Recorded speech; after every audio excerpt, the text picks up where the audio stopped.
Olá, pessoal. Eu sou a professora Maristela Campos e esse é um vídeo de boas-vindas na disciplina Federalismo e Processo Tributário. Essa é uma disciplina que foi concebida para o nosso novo percurso pedagógico do curso.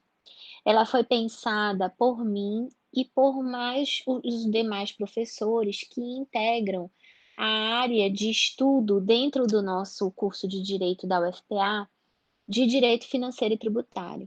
Então, ela foi concebida por mim, pelo professor Fernando Scaff, pelo nosso então professor na época também, Calilo Kizan, pela professora Lise e pela professora Luma Scaff. Nós todos juntos pensamos uma disciplina que pudesse trazer para análises e discussões dentro da graduação uma parte do conteúdo que deveria ser visto em direito financeiro e em direito tributário, mas que infelizmente pelo lapso temporal dessas disciplinas, é impossível nós chegarmos nesse tipo de abordagem. Por conta disso, nós pensamos então que aquelas pessoas que optassem pela área de concentração, de estudo, que é destinada ao período final do curso, envolvendo a parte de estudos envolvendo o Estado, então nós concebemos essa disciplina chamada federalismo e direito e processo tributário. Como vocês podem ver, dentro do SIGA já está disponível o plano de ensino da disciplina.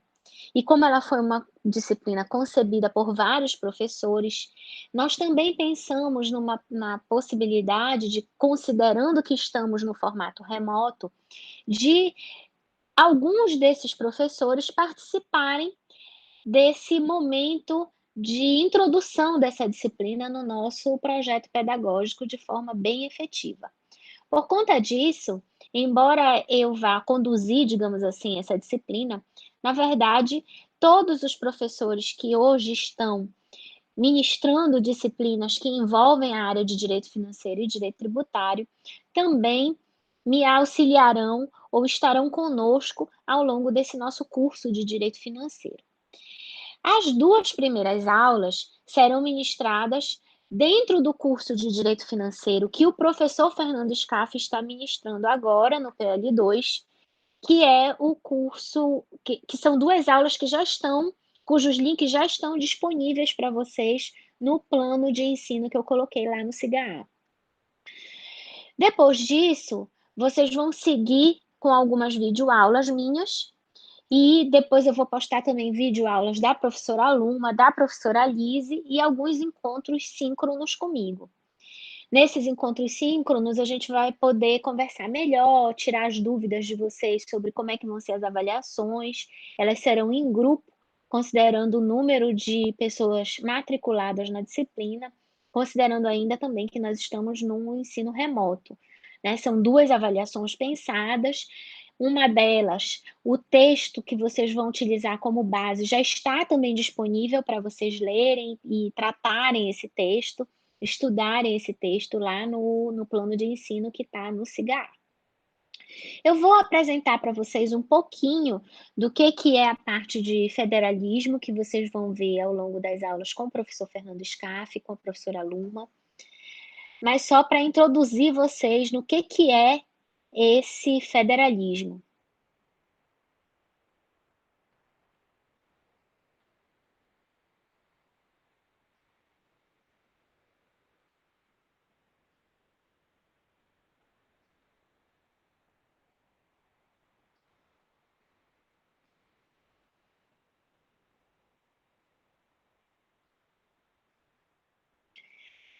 Então, para a gente ter a nossa aula introdutória nessa disciplina, o que é esse federalismo fiscal que a gente vai estudar ao longo desse nosso curso de federalismo?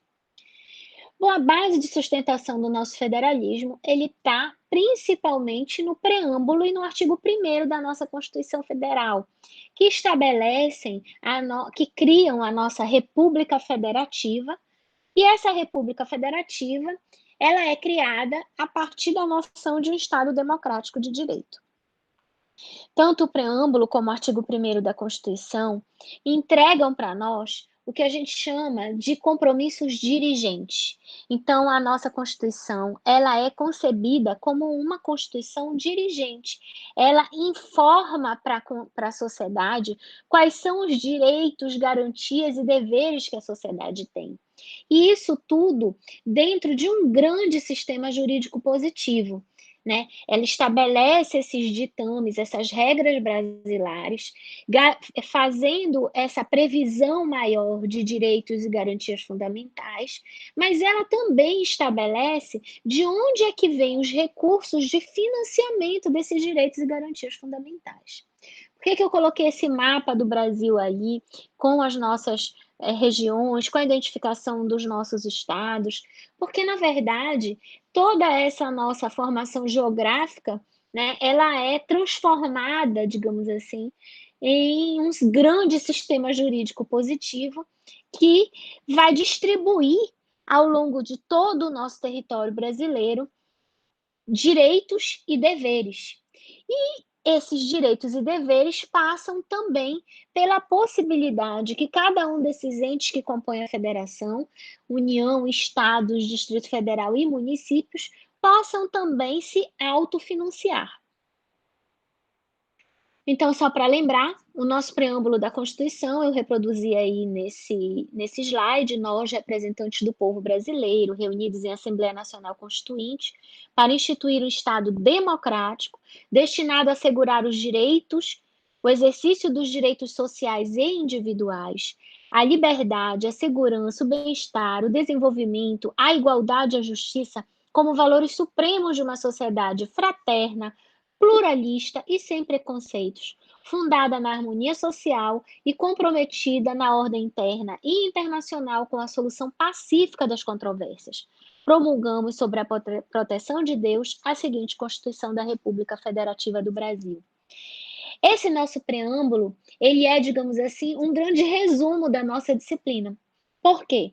Porque a nossa disciplina, ela passa pela noção de que o Estado brasileiro, como assegurador de direitos sociais individuais, liberdade, segurança, bem-estar, desenvolvimento, igualdade, justiça, precisa de dinheiro para fazer com que todos esses direitos que estão ali previstos no preâmbulo da Constituição, de fato aconteçam.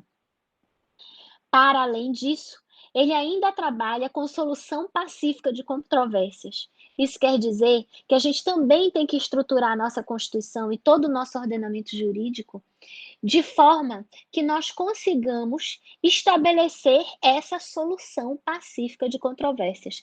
Daí porque essa nossa disciplina, ela envolve não só o estudo do federalismo como um todo, mas também do processo tributário. Como é que a gente vai lidar com soluções pacíficas das controvérsias que surgem em razão das cobranças de tributos. Então, o Estado precisa de dinheiro e a maior forma que ele tem de conseguir esse dinheiro para manter, garantir o exercício pleno de todos esses direitos sociais, individuais, econômicos que são previstos na Constituição Federal, ele acaba gerando algumas controvérsias com os contribuintes, que são aqueles que arcam com a maior parte do custo de financiamento desses direitos. O nosso artigo 1º, que é também a nossa base de sustentação desse nosso federalismo e desse processo tributário, portanto, é a base de sustentação dessa disciplina, diz: a República Federativa do Brasil, formada pela união indissolúvel dos estados e municípios e do Distrito Federal. Então, vejam, a República Federativa do Brasil, a União, formada pela união indissolúvel dos entes subnacionais, estados e municípios e Distrito Federal.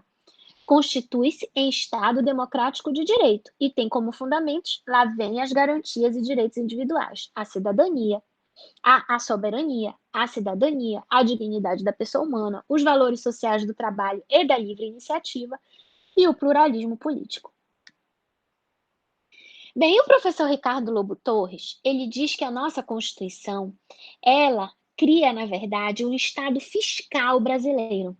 Por que isso? Porque a nossa Constituição, ela pode ser identificada, uma boa parte dela, como uma Constituição verdadeiramente financeira.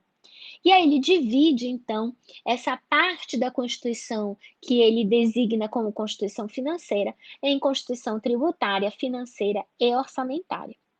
A Constituição tributária, ela envolve toda a previsão da Constituição do Sistema Tributário Nacional, que vai dos artigos 145 até o 149. Envolve as limitações ao poder de tributar, que são aquelas regras maiores de imunidade que estão na Constituição, do artigo 150 ao 152, e chega no sistema tributário federado. O que é esse sistema tributário federado? Aos dispositivos constitucionais que estabelecem as competências para cada um dos entes que compõem a federação de instituição e cobrança dos seus próprios tributos. Então, dentro desse sistema tributário federado, a gente tem no artigo 153 e 154 os tributos que podem ser criados pela União.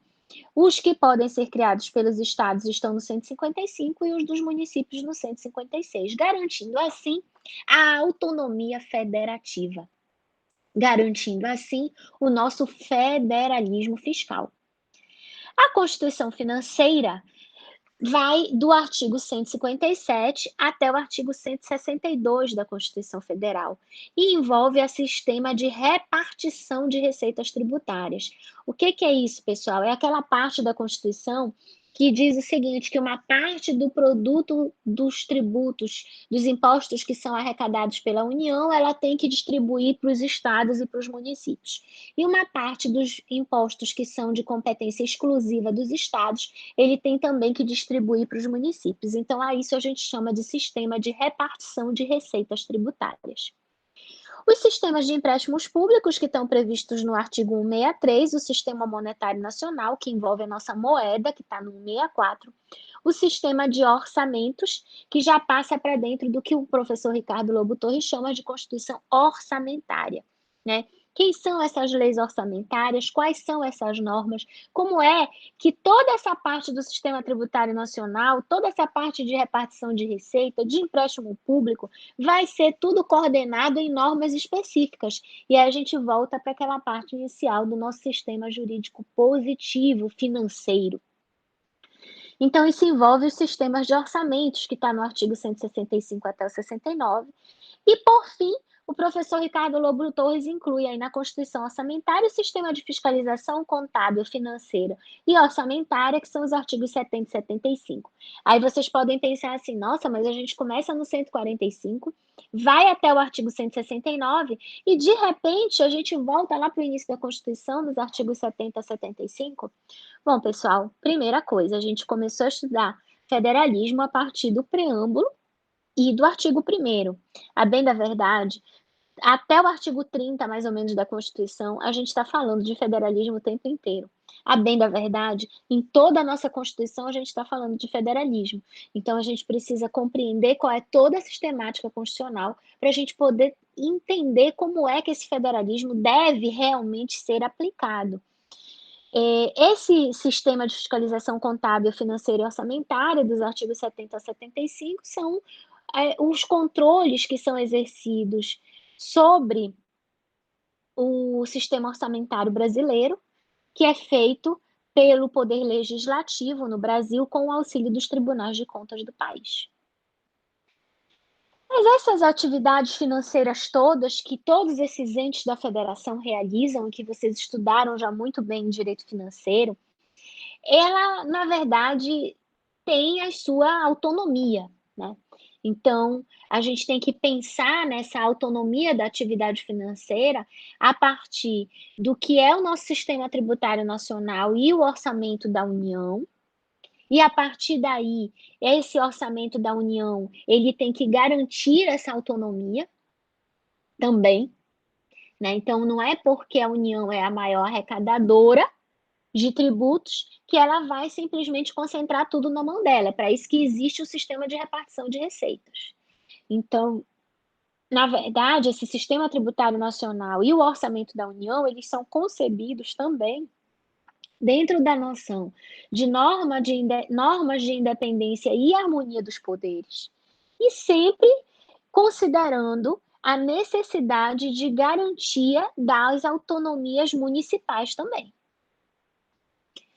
E aí a gente pode pensar assim: "Nossa, mas como é que a gente está agora num período de pandemia que a gente está vivenciando desde março de 2020 no Brasil, né, com o decreto legislativo número 6, que usa a lei de responsabilidade fiscal para declarar o estado de emergência, digamos assim, fiscal, e que encerrou, na verdade, o estado de calamidade pública para a utilização com base no artigo 65 da Lei de Responsabilidade Fiscal em dezembro, porque agora a gente está em junho e até agora não houve uma ratificação desse estado de calamidade por parte do Poder Legislativo.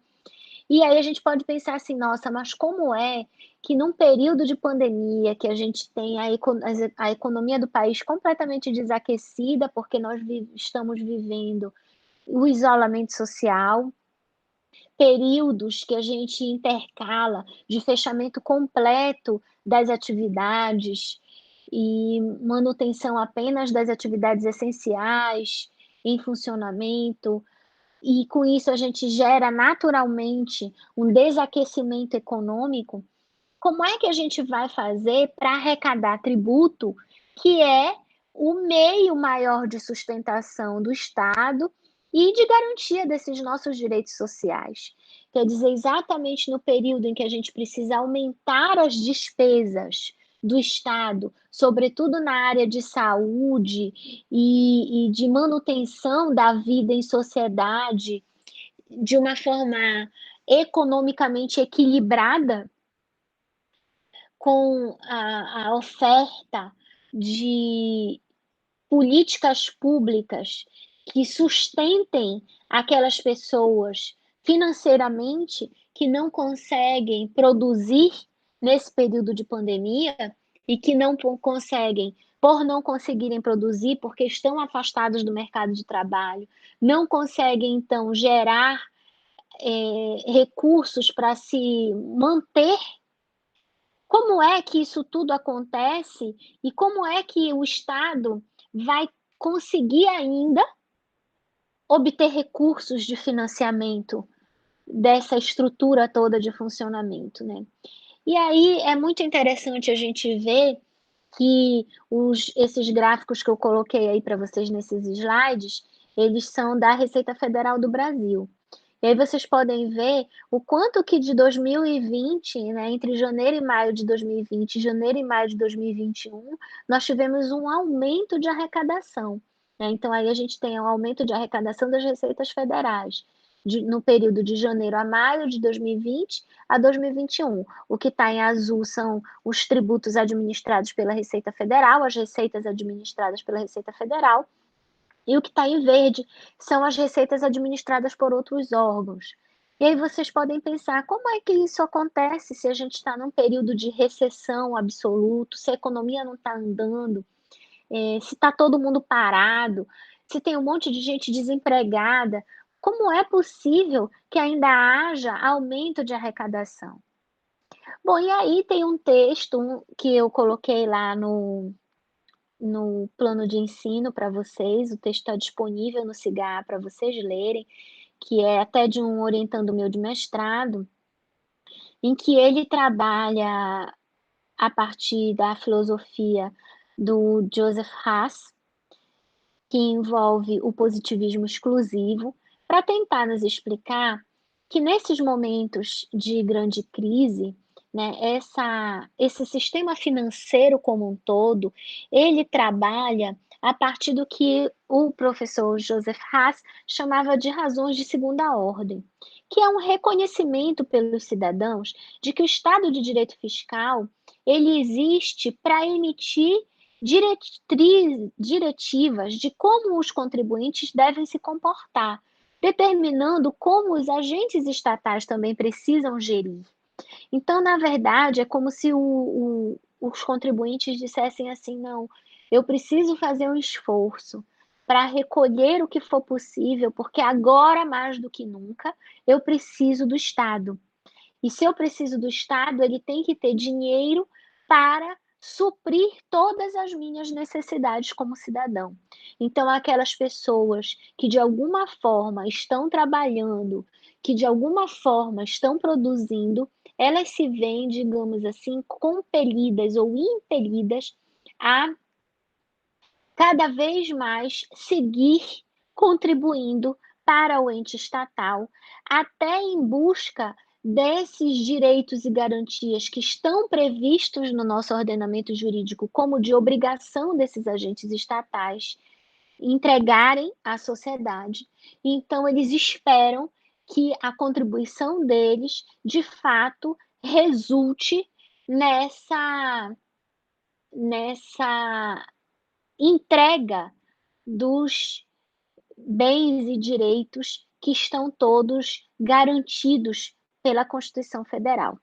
Então, o professor Joseph Haas, ele explica isso do ponto de vista da filosofia como sendo uma razão de segunda ordem, né, independentemente do fato de que também há uma curiosidade nesses momentos de graves crises, que determinados segmentos da economia acabam se desenvolvendo. E por conta disso, a gente tem um aumento de arrecadação em razão desses segmentos desses segmentos da sociedade que, em razão da pandemia ou em razão dos estados excepcionais, acabam naturalmente se desenvolvendo. Bom, mas então, gente, como é que a gente justifica dentro desse nosso sistema federativo, que envolve necessariamente a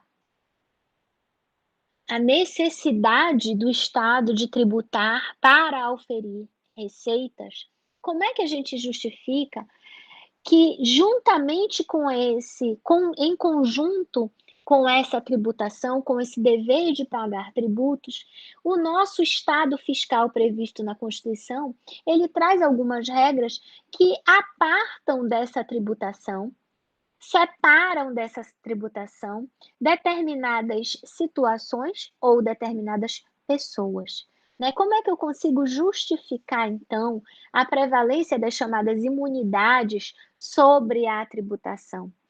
E aí, na verdade, esse artigo que eu comentei com vocês desse meu orientando, que está junto comigo e com o professor Vitor também nessa publicação, o que ele tenta demonstrar, a partir também da noção de do professor Joseph Haas, é que as razões fundamentais do Estado fiscal, elas não passam exclusivamente pelo dever de pagar tributos, mas elas passam também pela noção coesa de um sistema tributário que envolve prevalências das imunidades, porque as imunidades, o que elas fazem é apartar dessa tributação, é separar dessa tributação pessoas ou situações jurídicas que, de alguma forma, ratificam os direitos e garantias fundamentais do próprio Estado federado. E aí, por conta disso, é que quando a gente lê a tributação, quando a gente lê o estado fiscal por dentro da nossa Constituição Federal, a gente tem que interpretá-lo de uma forma bem conjunta, envolvendo tanto a parte de criação de competência para cada ente da federação criar o seu próprio tributo, como também com todas as regras da própria Constituição que apartam determinados tributos de determinadas situações jurídicas ou de determinadas pessoas ou bens. E é o que a gente vê nas regras claras de imunidade do artigo 150, inciso 6º. Na linha A imunidade recíproca, que vocês devem ter estudado em direito tributário, né, que é aquela que um ente da federação não pode cobrar impostos de outro ente, Então, vejam, eu coloquei aí, por exemplo, a imagem da Prefeitura Municipal de Belém.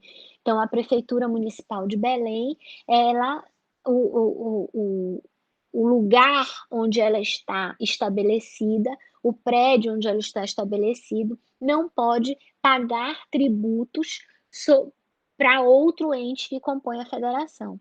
Os templos de qualquer culto também são imunes do pagamento dos impostos.